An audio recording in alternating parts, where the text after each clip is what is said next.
Guys, ito na po yung gaming review ng Redmi Note 5 Pro with MIUI 12. Titignan natin guys kung magkasing bilis pa rin ba sila ng MIUI 11 in terms of gaming. So titignan natin yan guys ngayon.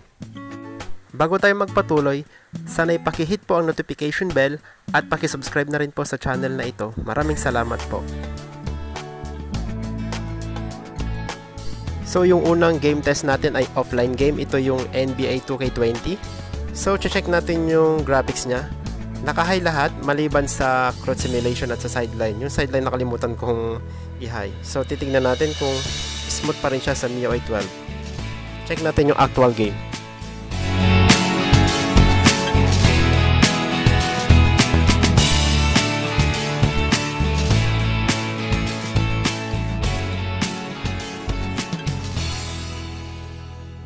So ito na yung actual game. Makita natin na napaka-smooth naman. Kung i-compare natin sa MIUI 11, parehong-pareho naman sila ng performance, smooth, detailed yung games. So makikita natin na wala siyang lag, na-run niya ng mabuti, smooth, hindi siya nahirapan i-run. So na-enjoy natin yung NBA 2K20 na naka-high yung settings.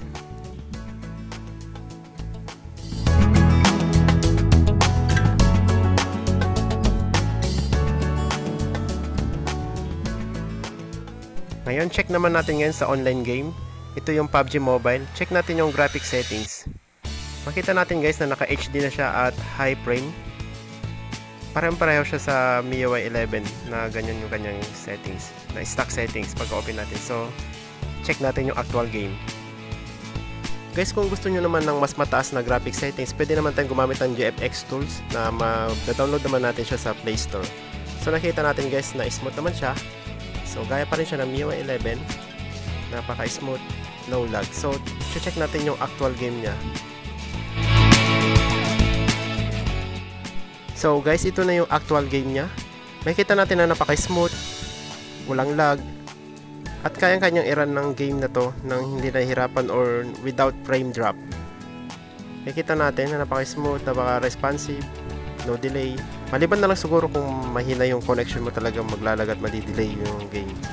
So nakikita natin yan, napaka-smooth. So guys, kung i-compare natin yung MIUI 12 sa MIUI 11 sa gaming performance, halos wala naman siyang pinagkaiba. Parehong smooth, no lag, no frame drops. So masasabi ko na walang pinagkaiba, pareho pa rin smooth at maganda ang performance in terms of gaming. So salamat po sa panonood.